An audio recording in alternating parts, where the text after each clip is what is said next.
Vamos abrir em 1 aos Tessalonicenses, capítulo 2, versículo 8, e diz assim a poderosa palavra de Deus: Assim nós, sendo-vos tão afeiçoados de boa vontade, quiséramos comunicar-vos, não somente o Evangelho de Deus, mas ainda as nossas próprias almas, porquanto nos eres muito queridos. Só até aí por enquanto, pode se assentar. Irmãos, nós temos estudado nessa série de aulas vários ensinamentos, vários princípios que nos ensinam como nós devemos ser discipuladores, pessoas que ensinam outras sobre a palavra de Deus, como nós nos achegamos às pessoas no nosso trabalho, na nossa casa, na nossa vizinhança, onde Deus nos plantar, como nós devemos conduzir essas pessoas a Cristo, com o exemplo de Paulo e a igreja em Tessalônica. Mas ao mesmo tempo em que nós estamos vendo como nós devemos levar essas pessoas a Cristo, nós temos visto também, paralelo a isso, no mesmo texto aqui, no capítulo 1 e no capítulo 2, como nós devemos ser esses discípulos de Cristo. E dentro disso, no versículo 8, nós lemos aqui de que Paulo disse de que forma tão afeiçoada ele tinha um carinho, um amor, uma consideração com aqueles irmãos, e de boa vontade, voluntariamente, ele não quis não apenas comunicar o Evangelho de Deus, não apenas ensinar a palavra de Deus, mas transmitir a própria vida.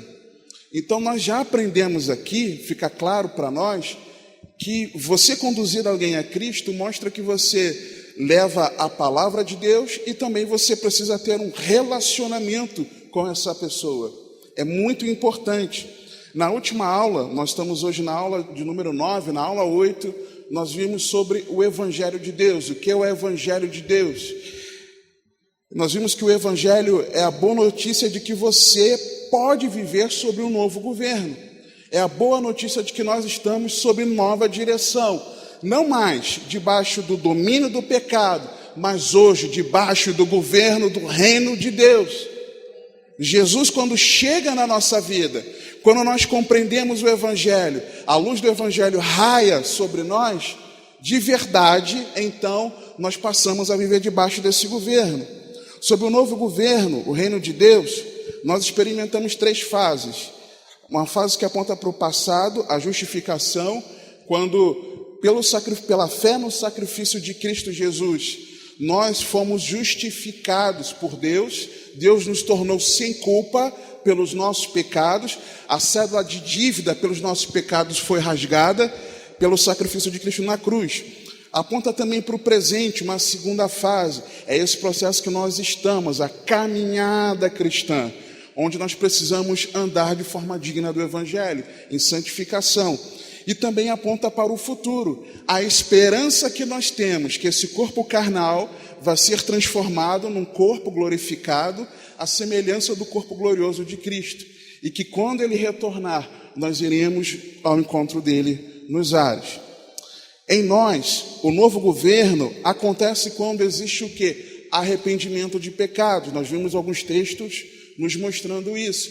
Quando Jesus, por exemplo, ele anunciava o reino de Deus, o novo governo a que as pessoas poderiam viver. Interessante você entender isso, o novo governo que as pessoas podem viver. O Senhor não te obriga a viver debaixo do governo dele. O Senhor não te obriga a que Ele seja o seu rei. O Senhor não te obriga a que você seja servo dEle. Mas quando você compreende essa mensagem, você se submete ao senhorio dEle. E quando Jesus anunciava que era chegado o reino de Deus, Ele imediatamente com essa mensagem, Ele pregava o arrependimento de pecados. Então viver debaixo do governo de Deus aponta para o arrependimento. Nós vimos também nessa aula que o Evangelho era pré-anunciado desde o Antigo Testamento, vários textos mostrando isso. Nós vimos também que o Evangelho não é moldado ao mundo, não é fonte de lucro, não é desregrado, não é sem regras. Vida cristã tem regras, tem instruções. as quais nós devemos seguir, tem mandamentos. Não é só vitória, também não é centrado no homem. O Evangelho de Deus aponta para a perspectiva de Deus como fonte, é o agir do amor de Deus nas nossas vidas. Nós vimos que o texto bíblico mostra N perspectivas do Evangelho. O Evangelho da glória, o Evangelho de Cristo, o Evangelho da salvação, cada um apontando para uma perspectiva do único Evangelho que é. Mas o Evangelho de Deus, o texto aqui que nós lemos, versículo 8 de 1 aos Tessalonicenses, capítulo 2, nós vimos que esse Evangelho de Deus aponta para essa perspectiva de Deus como a fonte do Evangelho.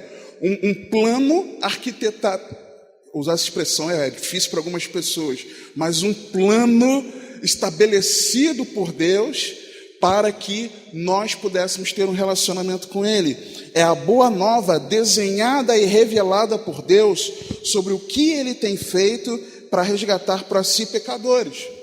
Não se trata do que nós fazemos, se trata daquilo que o Senhor já fez por nós. E Ele provou o seu amor, enviando Jesus Cristo para morrer por nós, quando nós ainda éramos pecadores. Não partiu de mim e de você. Nós o amamos por quê? Porque Ele nos amou primeiro. Então, a fonte é de Deus, vem de Deus, essa perspectiva. Não só do que Ele tem feito para resgatar para si pecadores, mas através da cruz, por seu Filho Jesus Cristo. A compreensão nossa do Evangelho precisa passar por aquilo que é o sacrifício de Cristo. Que Jesus morreu a morte que era para ter sido a minha, a sua, que a culpa é nossa. Nós somos culpados pela morte de Cristo. Você, os seus pecados, mataram Jesus. Foi por você. E que resposta nós damos a isso? Só que não apenas algo que Deus fez para nos resgatar através da cruz, mas tornando-os filhos com os quais viverá para sempre. Então o Senhor nos deu a possibilidade de viver debaixo de um novo governo, através da obra de Cristo na cruz, nos resgatando quando ainda éramos pecadores e nos dando a oportunidade de sermos seus filhos, de nos relacionarmos com Ele e a partir de agora, desde já, nós vivermos eternamente com o Senhor nesse relacionamento. Só que Jesus Cristo é o Evangelho. A pessoa de Jesus é o Evangelho. João 17,3 diz assim a palavra de Deus: e a vida eterna é esta, que te conheçam a ti só, por único Deus verdadeiro, e a Jesus Cristo a quem enviaste. A vida eterna se trata de conhecer a Deus e de conhecer a Jesus, o Cristo do Deus vivo. É o relacionamento com o Senhor. 1 Coríntios 8, versículo 3. Mas se alguém ama a Deus, ele é conhecido dele. Então o Evangelho é o relacionamento nosso de conhecer a Deus e de conhecer a Jesus Cristo, e se nós o amamos, nós somos conhecidos dele. É relacionamento. Nós lemos aqui no versículo 8 de 1 Tessalonicenses 2, de que o desejo de Paulo era que não comunicasse apenas o Evangelho, mas ainda as nossas próprias almas. Talvez a tua versão fale as nossas próprias vidas. Nós aprendemos a ser verdadeiros discípulos de Cristo, compreendendo o Evangelho, e nessa perspectiva de Deus como fonte, mas também no relacionamento daquele que nos está mostrando quem é Jesus. Só que eu tenho que ter um relacionamento com aquele que está me mostrando quem é Jesus. Se você está mostrando quem é Jesus para alguém, você precisa se permitir ser conhecido por essa pessoa. Essa pessoa precisa ver como é que você age, como é que você trata a sua família, como é que você trata o seu lar, seus filhos, a esposa, o marido, como é que você trata os pais, como é que você se relaciona com a tua vizinhança, como é que você lida com o trabalho. A tua vida não pode ficar uma vida secreta. As pessoas precisam enxergar quem nós somos no cotidiano. É o relacionamento. Só que mais importante do que o relacionamento com quem está aprendendo o evangelho de nós, e aquela pessoa no relacionamento conosco, mais fundamental é o relacionamento com aquele que é o evangelho. É a pessoa do nosso Senhor e Salvador Jesus Cristo. E esse é o ponto que nós precisamos entrar aqui. E um texto que me lembra muito isso, me reporta isso, por quê? Porque Jesus ele faz diretamente menção àquele acontecimento, aquele fato. Nós vamos ler, abra por favor Mateus capítulo 26. É quando o Senhor Jesus Cristo, ele relaciona uma atitude de uma pessoa, de uma mulher, com o evangelho. Jesus ele faz questão de dizer o seguinte, que onde, em qualquer lugar do mundo, que o evangelho fosse proclamado, que aquela atitude, ela seria conhecida. Jesus estava nos ensinando, e nós vamos ler já já, que a compreensão do que é o evangelho, quando o evangelho ele é proclamado, nós precisamos mostrar para as pessoas como importa nós nos rendermos a Cristo, como essa mulher se rendeu aqui. E nós vamos ver características desse episódio que nós precisamos viver na vida cristã, quando de fato nós compreendemos o evangelho e nos rendemos ao Senhor Jesus Cristo.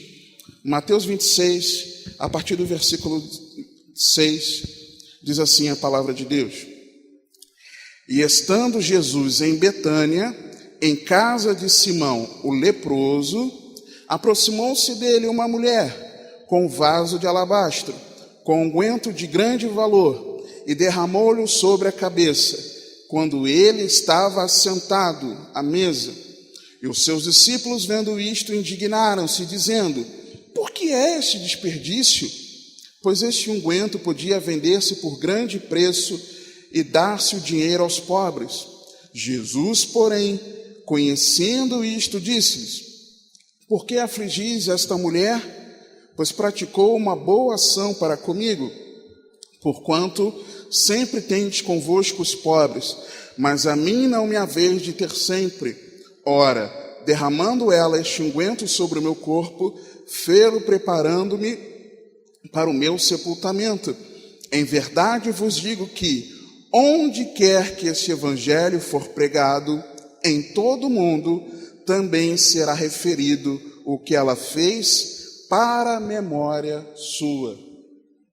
Então Jesus, nós vamos ver parte a parte aqui desse texto, mas Jesus ele faz questão de dizer: o que essa mulher fez por mim vai ser conhecido onde o evangelho for proclamado. Você viu Jesus falar isso sobre qualquer outra pessoa, sobre qualquer outro fato? Quando ele mandou, por exemplo, ide pregai o evangelho, ele citou algum outro episódio? Alguma outra pessoa? Não, irmãos. Mas essa atitude aqui dessa mulher é uma atitude que nos ensina muito.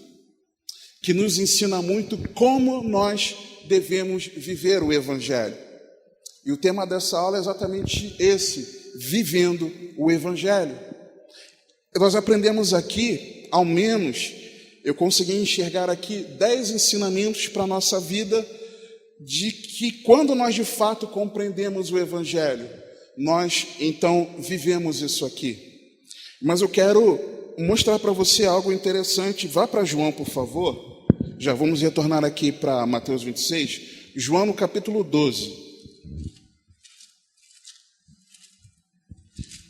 Porque Jesus, você vai entender o porquê de Jesus ter falado isso.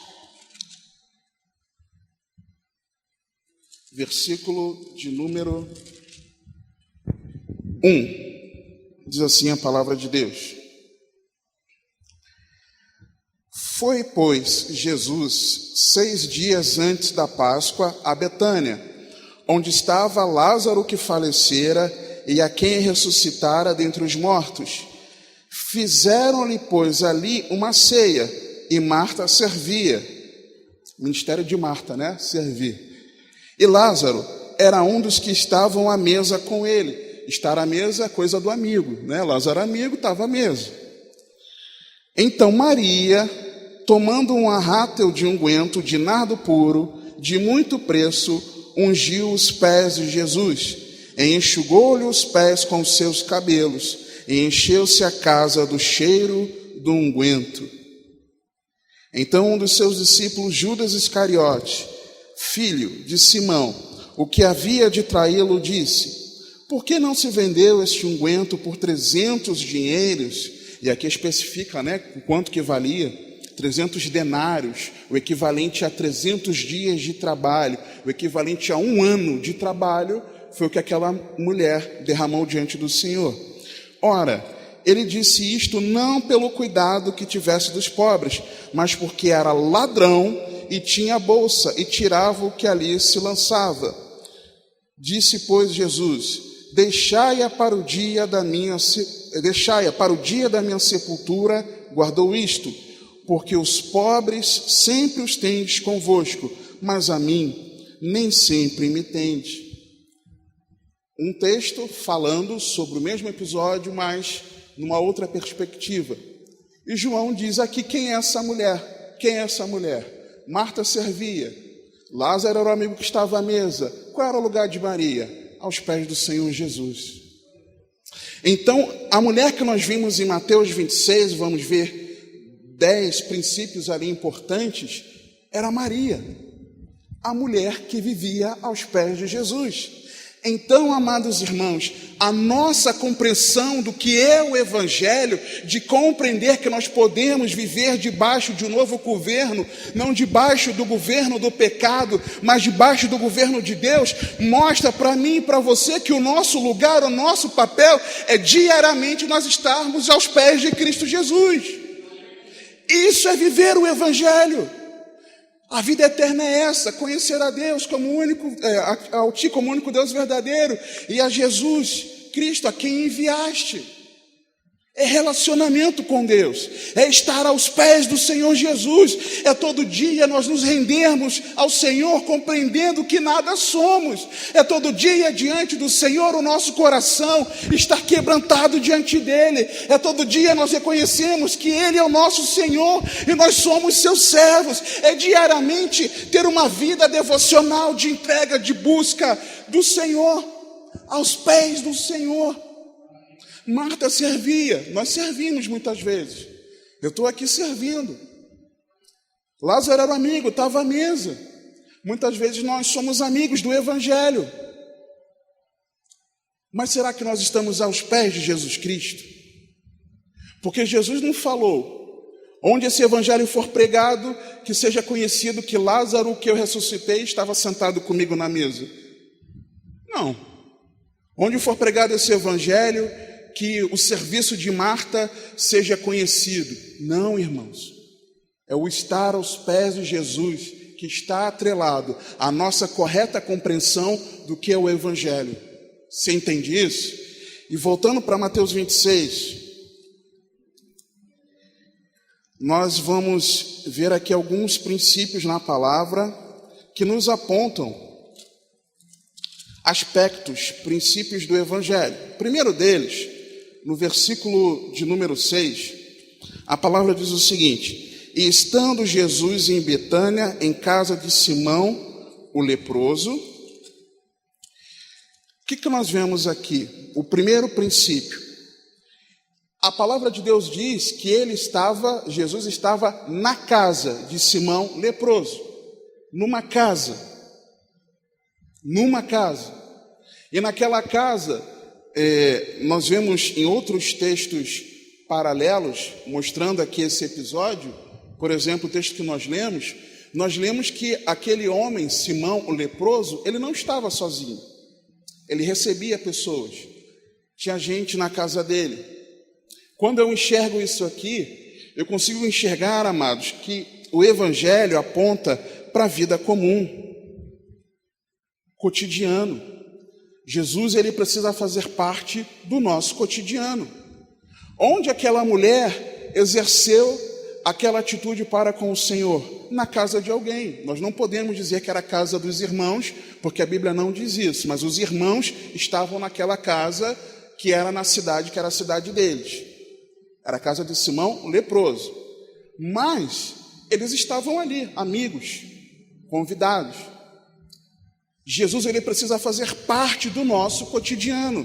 Jesus precisa fazer parte da nossa vida comum. Jesus precisa fazer parte do nosso dia a dia. Mateus, volta um pouquinho para Mateus capítulo 9. Mateus 9 nos ensina algo muito interessante. Também vemos, quando Jesus ele entrou na vida de um homem, nós veremos que, a partir do versículo 9, nós veremos que para onde esse homem foi, para onde Jesus foi, melhor dizendo, para a casa desse homem. Com Zaqueu também foi assim, por exemplo. Mateus 9:9. E Jesus, passando adiante dali, viu assentado na recebedoria um homem chamado Mateus e disse-lhe: segue-me. E ele, levantando-se, o seguiu. E aconteceu que, estando ele em casa, sentado à mesa, chegaram muitos publicanos e pecadores, e sentaram-se juntamente com Jesus e seus discípulos. E os fariseus, vendo isto, disseram aos seus discípulos: por que come o vosso mestre com os publicanos e pecadores? Jesus, porém, ouvindo, disse-lhes: não necessitam de médicos sãos, mas sim os doentes. Ide, porém, e aprendei o que significa: misericórdia quero, e não sacrifício, porque eu não vim a chamar os justos, mas os pecadores ao arrependimento. E talvez você pense o seguinte: eu sou tão pecador, ou eu peco bastante. Se você não é mais um pecador, eu tenho tropeçado bastante. Será que Jesus, ele vai entrar no meu lar? Será que Jesus está no meu lar? Será que Jesus está no meu cotidiano? Será que o Senhor Jesus está no meu dia a dia? Será que Jesus vai querer participar da minha vida no dia a dia? O que eu sei, o que a Bíblia me mostra aqui, que quando Jesus chama Levi, chama Mateus imediatamente prepara uma ceia para o Senhor na sua casa. E ali havia uma sorte de pessoas de má fama, pessoas pecadoras, e alguns se escandalizaram com aquilo. Jesus falou: eu não vim para os sãos, eu vim para os doentes. Eu vim para aquele que precisa de arrependimento. Se você tem um coração arrependido, se você tem um coração quebrantado, sincero diante do Senhor, se você reconhece que Jesus Cristo é o Filho do Deus vivo, enviado para a remissão dos nossos pecados, para nos permitir viver debaixo de um novo governo, nos reconciliar com Deus, desviar a ira de Deus de sobre nós, quando nós aplicamos a nossa fé nele. Se você e eu compreendemos isso, arrependidos de nossos pecados, Jesus Cristo faz parte do nosso dia a dia. Jesus faz parte do nosso cotidiano. Chama Jesus na tua casa. Estabelece no teu lar um trono de adoração ao Senhor Jesus Cristo. Entroniza o Rei da Glória no seu lar. Que o Rei da Glória seja o Rei da sua casa, da minha casa. Entroniza o Senhor. Se nós compreendemos isso, irmãos, o resto é o resto, tudo caminha, porque nós estamos em Cristo. Mas que Jesus faça parte do nosso cotidiano. Mateus 26, ainda a palavra de Deus, no versículo 7, uma segunda atitude que eu enxergo aqui. O versículo 7, na parte A, diz assim: aproximou-se dele. Você precisa se aproximar de Cristo. Eu preciso me aproximar de Cristo. Nós precisamos ir ao encontro do Senhor Jesus Cristo. E Jesus, ele deixou um convite para nós. Mateus 11, já que você está em Mateus 26, volta para o capítulo 11, versículo 28. Jesus nos faz um convite. E o convite do Senhor diz assim: vinde a mim, todos os que estáis cansados e oprimidos, e eu vos aliviarei. Tomai sobre vós o meu jugo e aprendei de mim, que sou manso e humilde de coração, e encontrareis descanso para as vossas almas, porque o meu jugo é suave e o meu fardo é leve. Aquela mulher se aproximou de Jesus, ela foi até Jesus. Jesus, ele faz o convite para mim e para você: vinde a mim. Nós estamos indo até Cristo. Será que eu tenho ido a Cristo? Será que eu já fui de fato ao Senhor Jesus? Será que você foi de fato ao Senhor Jesus? Jesus, ele deixou o convite aberto para todos: vinde a mim, vinde a mim. Nós precisamos ir a Cristo. Aquela mulher se aproximou de Jesus. Outro princípio que nós enxergamos nesse texto, no versículo de número 7, mas na parte B, é que é algo sem distinção, porque a Bíblia declara: aproximou-se dele uma mulher. A mulher, no seu contexto ali israelita, era algo um pouco difícil, ainda que ao longo de toda a história Deus tenha valorizado as mulheres. Os homens israelitas desvalorizavam as mulheres. As mulheres, elas eram, para você ter uma ideia, por exemplo, no templo existia um local onde todos poderiam se achegar, o pátio dos gentios, das nações, todos os povos, de qualquer lugar. A partir dali vinha o pátio das mulheres e depois o pátio dos homens, todos separados por muros. Eles separavam, por exemplo, no templo, o local dos homens e o local das mulheres. As mulheres eram não tão bem vistas assim. E quando Jesus faz questão de estabelecer isso aqui, a que fosse conhecido, onde o evangelho fosse pregado, e nós vendo que isso aqui foi como uma mulher, nós vemos que não tem distinção, irmãos. Jesus Cristo não faz distinção de quem se aproxima dele. Não importa a nossa condição, não importa a etnia, não importa o sexo, não importa a condição financeira, não importa a gravidade dos pecados que outrora nós cometíamos, não importa a condição, mas o que importa é que se nós nos achegarmos ao Senhor, Ele vai nos receber. E esse é um princípio que não tem distinção, não tem distinção para nenhum de nós. E nós enxergamos, Gálatas, por favor, Epístola aos Gálatas, capítulo 3, nós vemos algo maravilhoso sobre isso. A partir do versículo 28 diz assim a palavra de Deus: nisto não há judeu nem grego, não há servo nem livre, não há macho nem fêmea, ou homem e mulher, dependendo da versão, porque todos vós sois um em Cristo Jesus, e se sois de Cristo, então sois descendência de Abraão e herdeiros conforme a promessa. Não tem distinção de etnia, não tem distinção de condição de vida, não tem distinção de sexo, porque todos somos um em Cristo Jesus. Você pode se achegar a Jesus Cristo, não importa quem seja você, não importa a sua origem, não importa o que você tenha feito, não importa o que eu tenha feito, mas todos nós podemos nos achegar a Cristo.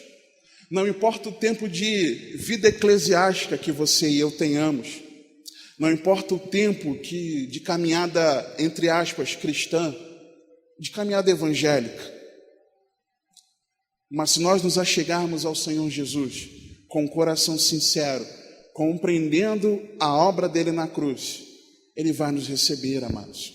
Então não tem distinção. O quarto princípio que eu enxergo importante para nós nesse texto é na parte C desse mesmo versículo. Aproximou-se dele uma mulher, de que forma?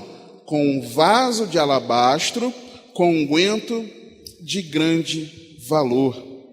Nós vimos em João, no capítulo 12, que o valor estimado do conteúdo daquele vaso de alabastro era de 300 denários. o dinheiro correspondente a 300 dias de trabalho. Imagina um ano de trabalho seu, não importa se você recebe um salário mínimo ou mais. Imagina um ano seu você trabalhando e você pegar todo o seu salário e você derramar aquilo, entregar como oferta diante de Deus.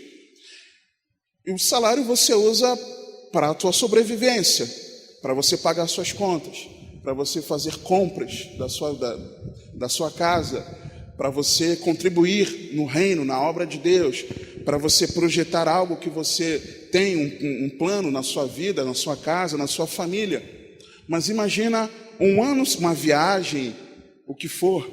Imagina um ano seu de planejamento financeiro, de algo que tinha valor monetário na época, e você entregar a Jesus.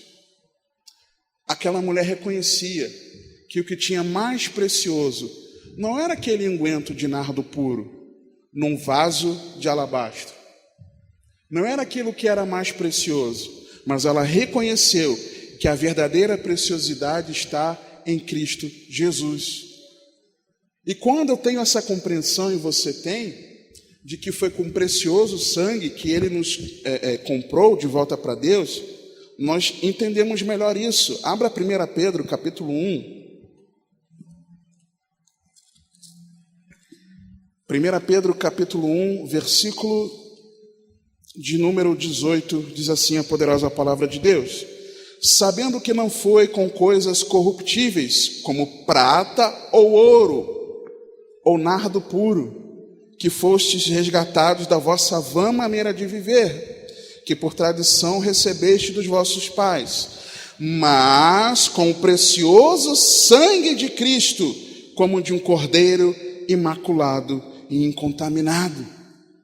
Irmãos, foi pelo precioso sangue do Senhor Jesus Cristo, foi por aquele precioso sangue derramado na cruz do Calvário, para a minha e para a sua remissão dos pecados.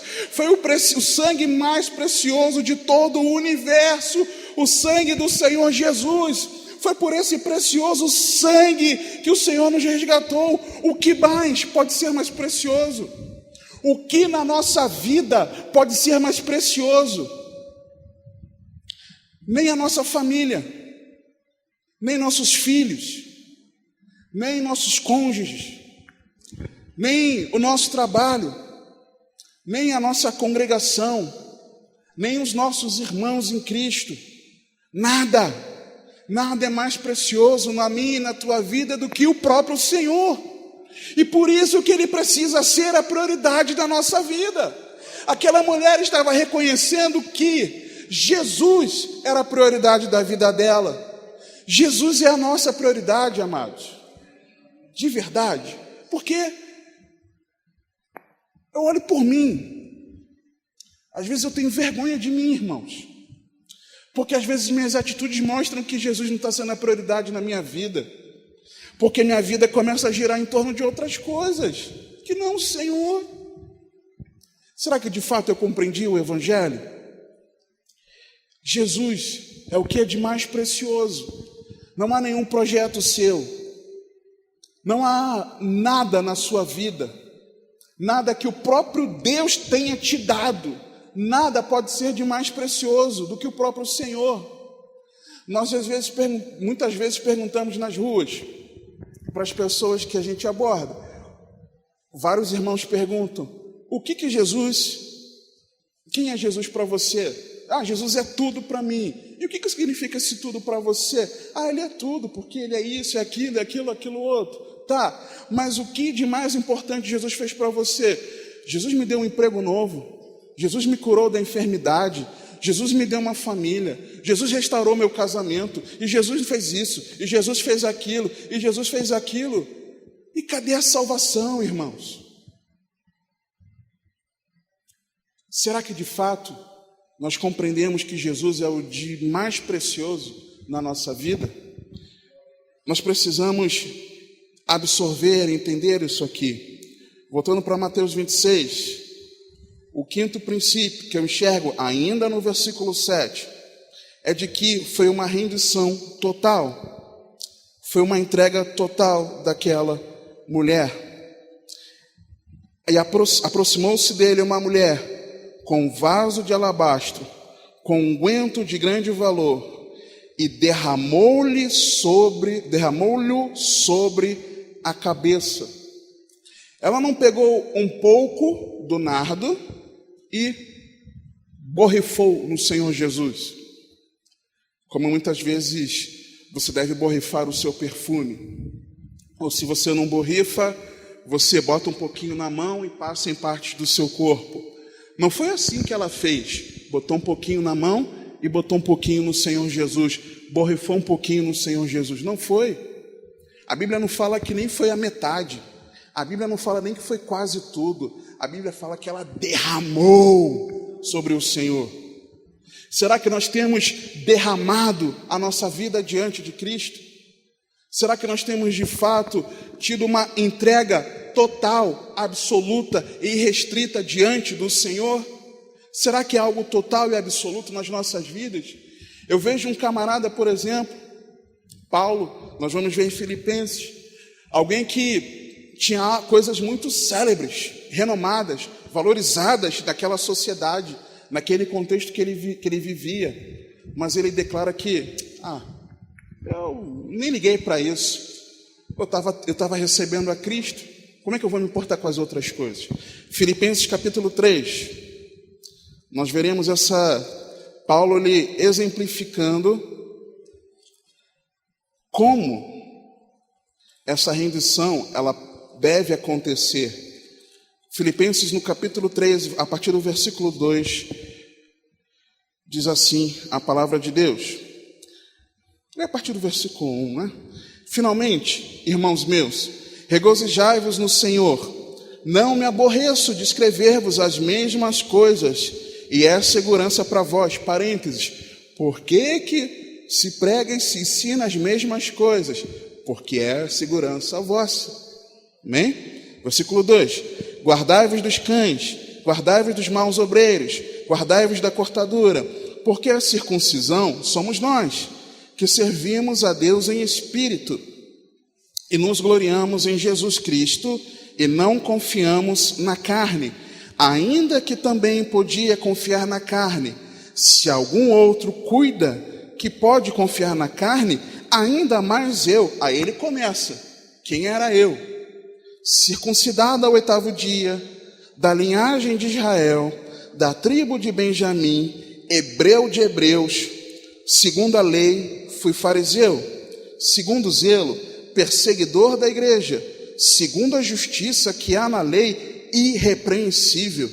Mas o que para mim era ganho, reputei-o perda por Cristo, e na verdade tenho também por perda todas as coisas, pela excelência do conhecimento de Cristo Jesus, meu Senhor, pelo qual sofri a perda de todas estas coisas, e as considero como escória, para que possa ganhar a Cristo, e seja achado nele, não tendo a minha justiça que vem da lei, mas a que vem pela fé em Cristo, a saber, a justiça que vem de Deus pela fé, para conhecê-lo, e o poder da sua ressurreição, e a comunicação de suas aflições, sendo feito conforme a sua morte, para ver se de alguma maneira eu possa chegar à ressurreição dentre os mortos.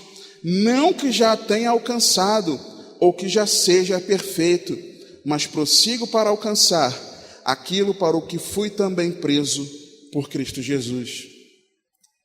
Alguém que perdeu tudo, perdeu reputação, perdeu conquistas, perdeu aquilo que era o reconhecimento, a estabilidade da sua vida, porque ele priorizava a Jesus Cristo.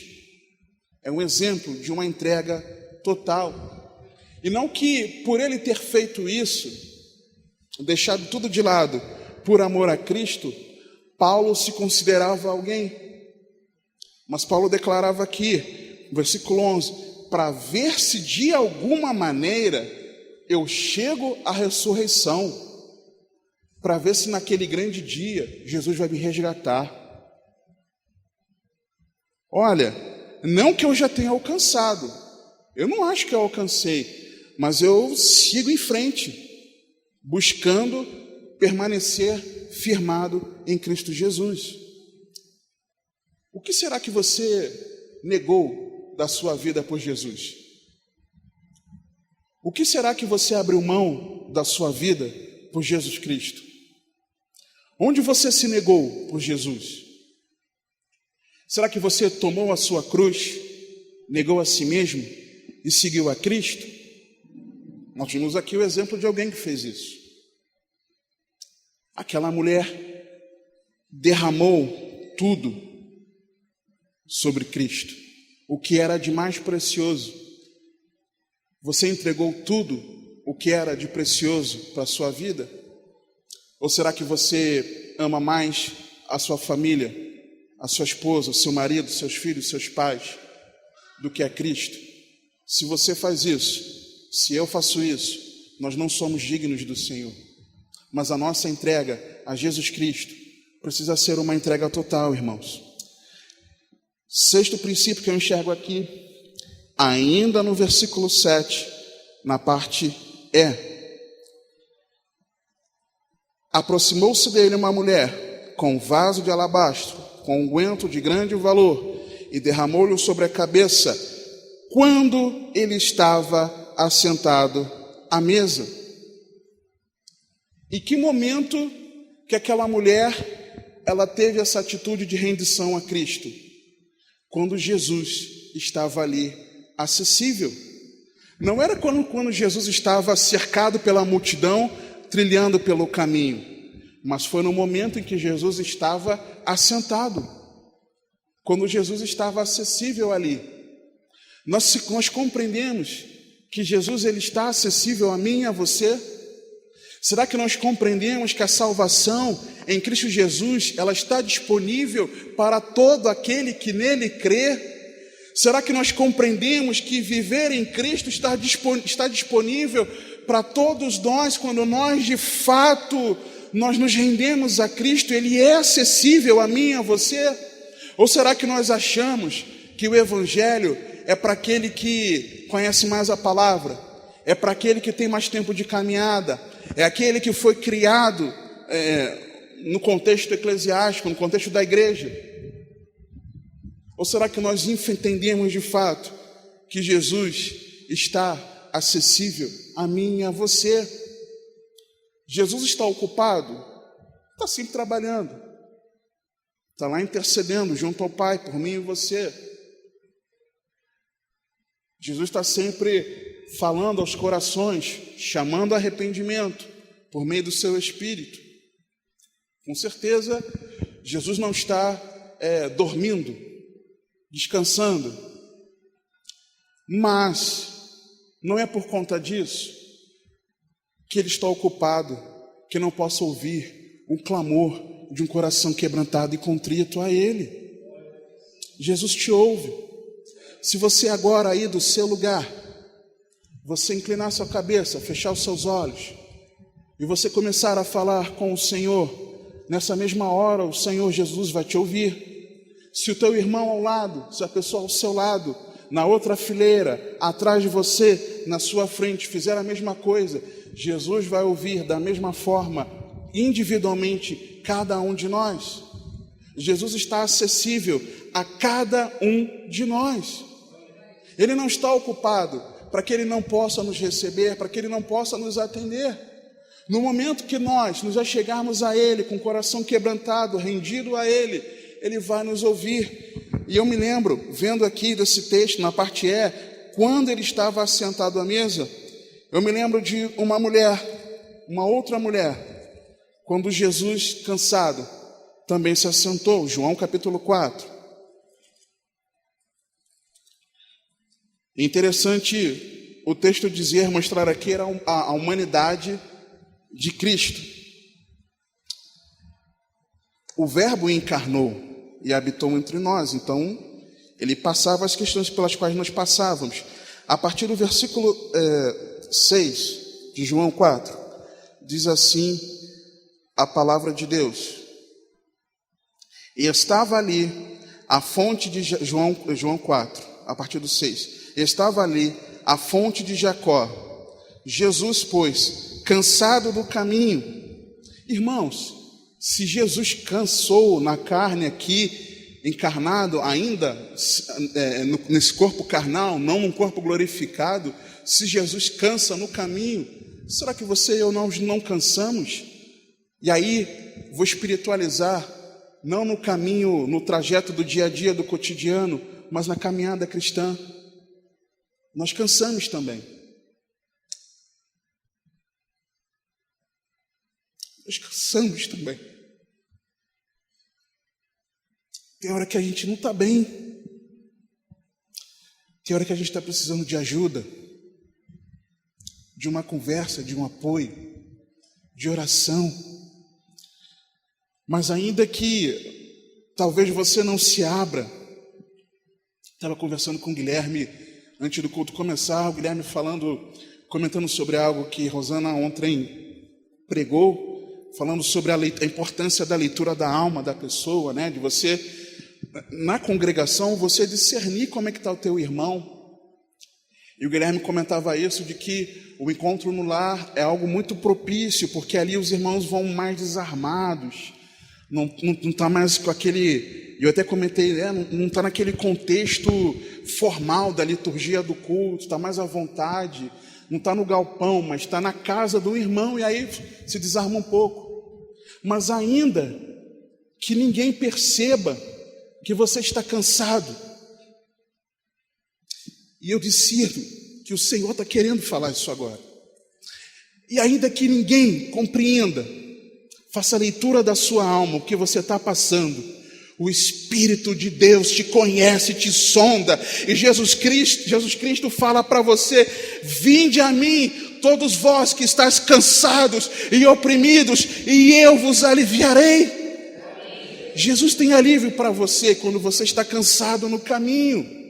Recorra a Cristo Jesus. Jesus estava cansado aqui no caminho, estava ali a fonte de Jacó. Jesus, pois, cansado do caminho, assentou-se assim junto da fonte. Jesus sentou, irmãos, de novo. Jesus estava disponível mais uma vez. Era isto quase a hora sexta, meio-dia, sol a pino. Por isso que Jesus estava cansado. Veio uma mulher de Samaria tirar água. Disse-lhe Jesus: dá-me de beber, porque os seus discípulos tinham ido à cidade comprar comida. Disse-lhe, pois, a mulher samaritana: como sendo tu judeu, me pedes de beber a mim, que sou mulher samaritana? Porque os judeus não se comunicam com os samaritanos. Jesus respondeu e disse-lhe: se tu conheceras o dom de Deus, e quem é o que te diz, dá-me de beber, tu lhe pedirias, e ele te daria água viva. Disse-lhe a mulher: Senhor, tu não tens com que atirar, e o poço é fundo. Onde, pois, tens a água viva? És tu maior do que o nosso pai Jacó, que nos deu o poço, bebendo ele próprio dele, e os seus filhos e o seu gado?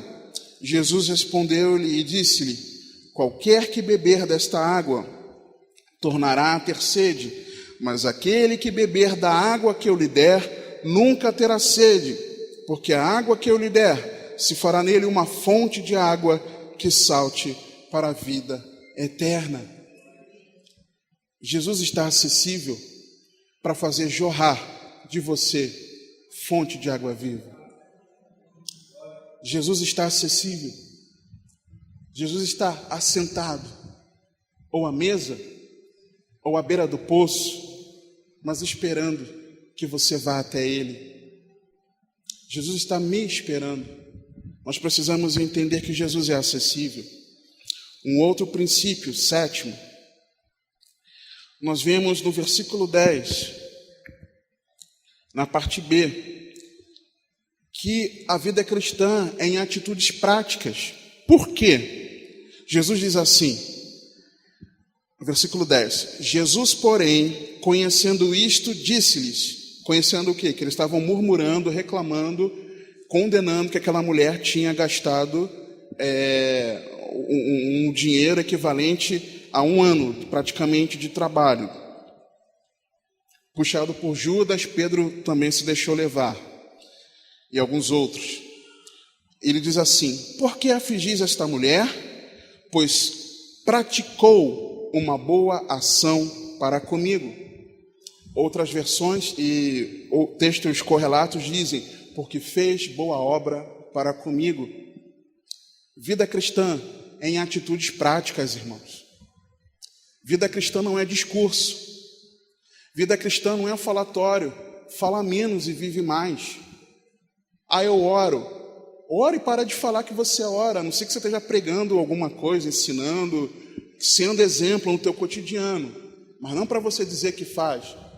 Eu leio a Bíblia, lê, mas não fica divulgando. Eu jejuo tantas vezes por semana, jejua, mas não dá publicidade a ninguém. Porque eu sirvo em tal ministério, faço isso, sirva, mas não fale. Porque eu falei de Jesus para não sei quem no meu trabalho. Fale, compartilhe de Jesus, mas não precisa você trazer um outdoor para você. Ontem nós encontramos uma pessoa que estava falando muito isso, das boas obras que fazia. Uma situação no dia ontem, aquilo que fazia. Para de falar, simplesmente faça. E eu enxergo isso, por exemplo, você conhece, mas você sabe que eu gosto que você leia comigo. Tiago, capítulo 1, carta de Tiago, capítulo 1, a partir do versículo 22, diz assim a palavra de Deus: e sede cumpridores da palavra, e não somente ouvintes, enganando-vos a vós mesmos, porque se alguém é ouvinte da palavra, e não cumpridor, é semelhante ao homem que contempla ao espelho o seu rosto natural, porque se contempla a si mesmo, e vai-se, e logo se esquece de como era. Aquele, porém, que atenta bem para a lei perfeita da liberdade, e nisso persevera, não sendo ouvinte esquecidiço, mas fazedor da obra, este tal será bem-aventurado no seu feito. Precisamos viver a palavra de Deus. Mais um princípio, versículo 11 de Mateus 26, na parte B. Jesus, continuando, ele fala, versículo 11: porquanto sempre tendes convosco os pobres, mas a mim não me haveis de ter sempre. Hoje, a salvação em Jesus Cristo, ela está disponível. Jesus está acessível para que nós nos derramemos a Ele. Mas chegará um momento que Ele não estará mais disponível para quem queira. Haverá um momento em que a porta da graça vai se fechar. Haverá um momento que nós vamos querer buscar ao Senhor e nós não vamos encontrar. Por quê? Porque a ira de Deus vai se derramar sobre todo aquele que rejeitou o Filho de Deus. Eu vejo isso em 2 Pedro, no capítulo 3. 2 Pedro, capítulo 3, versículo 9, diz assim a palavra de Deus: o Senhor não retarda a sua promessa, ainda que alguns a tenham por tardia. Por que Jesus ainda não voltou? Mas é longânimo para conosco, não querendo que alguns se percam, senão que todos venham a arrepender-se. Está disponível ainda. A graça está disponível a todo aquele que recorrer a Cristo. Mas o versículo 10 diz assim: mas o dia do Senhor virá como ladrão de noite, no qual os céus passarão com grande estrondo, e os elementos ardendo se desfarão, e a terra e as obras que nela há se queimarão. Jesus ainda não retornou. O Pai está mostrando a sua longanimidade. A graça está disponível, mas já haverá um momento em que nós não teremos Jesus assim disponível para que nós nos rendamos a Ele. A porta da graça vai chegar uma hora que vai se fechar. Se você está aqui e ainda não se rendeu a Cristo Jesus, se você ainda de fato não compreendeu o Evangelho, se você não entendeu que Jesus morreu a sua morte, que foi pelos seus pecados, porque porque você matou Jesus pelos seus pecados, que foi por você. Se você ainda não compreendeu, hoje você tem a oportunidade de ter a compreensão de que por meio de Jesus Cristo você pode viver debaixo de um novo governo, não mais escravo do pecado, mas feito servo de Deus. E compreendendo isso, você tem ainda à sua disposição a possibilidade do arrependimento dos seus pecados, porque é a vontade de Deus que ninguém se perca, senão que todos venham a arrepender-se.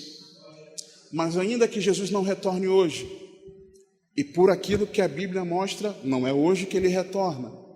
Acontecimentos precisam vir sobre a terra, mas sobre a sua vida pode chegar ao fim. Talvez hoje seja o seu último dia de vida. Talvez hoje seja a tua última chance. Eu não sei se você ao longo do dia estará vivo. Eu não sei o que pode acontecer, um mal súbito talvez, um acidente. Não sei. Eu não sei se eu estarei vivo hoje, ao final do dia. Então, hoje, o Senhor te chama ao arrependimento.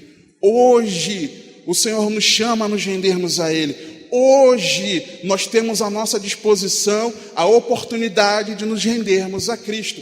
Hoje, mas haverá um momento que nós não teremos Jesus à nossa disposição para que nós nos rendamos a Ele. Penúltimo, a identificação com a morte de Cristo. Por quê? Versículo 12 diz assim a palavra de Deus. Mateus 26. Ora, derramando ela este unguento sobre o meu corpo, fê-lo preparando-me para o quê? Para o meu sepultamento. Jesus identificou aquela atitude daquela mulher com a sua morte e o seu sepultamento. Viver o Evangelho implica nós termos uma completa identificação com a morte de Cristo, irmãos. Não adianta nós gostarmos da palavra de Deus, gostarmos de ouvir ensinamentos e pregações, se nós não nos identificarmos com a cruz de Cristo, nós não nos identificarmos com sua morte. E eu vejo isso, por exemplo, em Gálatas. Abra a Epístola aos Gálatas, por favor, capítulo 2, versículo 20. Paulo, ele diz algo maravilhoso, que é assim: já estou crucificado com Cristo, e vivo não mais eu, mas Cristo vive em mim. E a vida que agora vivo na carne, vivo-a pela fé do Filho de Deus, o qual me amou e se entregou a si mesmo por todos, pelo coletivo, a mim, por mim. Foi por você, que já não vivamos mais nós, que já não viva mais eu, que já não viva mais você, mas que nós estejamos crucificados com Cristo, identificados com a sua morte, porque Ele morreu por mim, porque Ele morreu por você. Será que de fato nós compreendemos isso e vivemos o Evangelho completamente identificados com a morte de Cristo? E o último princípio, para nós encerrarmos, versículo 13, na parte B. Vamos ler o versículo todo. Em verdade vos digo que, onde quer que este evangelho for pregado, em todo o mundo, também será referido o que ela fez para memória sua. E lendo isso aqui, irmãos, eu me lembro que a vida cristã, ela tem um memorial. Veja, por exemplo, abra Apocalipse capítulo 3. Há um memorial, para nós encerrarmos, no céu. Apocalipse 3, versículo 5. Diz assim a palavra de Deus: o que vencer será vestido de vestes brancas, e de maneira nenhuma riscarei o seu nome do livro da vida, e confessarei o seu nome diante de meu Pai e diante dos seus anjos. Tem um memorial no céu de mim e de você. Está lá. Se de fato nós somos de Cristo, o nosso nome está escrito no livro da vida. E é interessante que tem umas polêmicas para mim tolas. Mas será que o Senhor arrisca o nome da vida quando a pessoa... Tá, mas o que eu entendo, e está escrito aqui, é que Jesus declarou, não sou eu que estou dizendo, não foi outro irmão que disse, mas Jesus que disse, o que vencer, há a possibilidade de perder, e o que vencer aponta para aquele que perseverar, porque o contexto aqui da carta à igreja em Sardes está falando isso, porque quando Jesus fala que será vestido de vestes brancas, no versículo anterior ele fala, mas também tens em Sardes algumas poucas pessoas que não contaminaram suas vestes, e comigo andarão vestidas de branco, porquanto são dignas disso. Então existe aquele que contamina a sua veste e não vai andar de branco com o Senhor. Ao que vencer, ou seja, ao que perseverar com as suas vestes limpas, esse será vestido de branco, e esse de maneira nenhuma eu vou riscar o nome do livro da vida. Ou seja, existe a possibilidade de o Senhor riscar. Se ele está falando que daquele que perseverar ele não vai riscar, Jesus não mente, amém? Jesus é a verdade. Se ele diz que ele não vai riscar o nome de quem perseverar, quem não perseverar ele vai fazer o que, irmãos? Ele vai riscar. Então nós precisamos compreender que existe um memorial nas regiões celestes da minha e da sua vida. Então quando Paulo, 1 Tessalonicenses 2, versículo 8, ele falou que vocês são tão queridos, tão amáveis, que eu não quis de boa vontade apenas comunicar-vos o Evangelho de Deus, mas as nossas próprias vidas.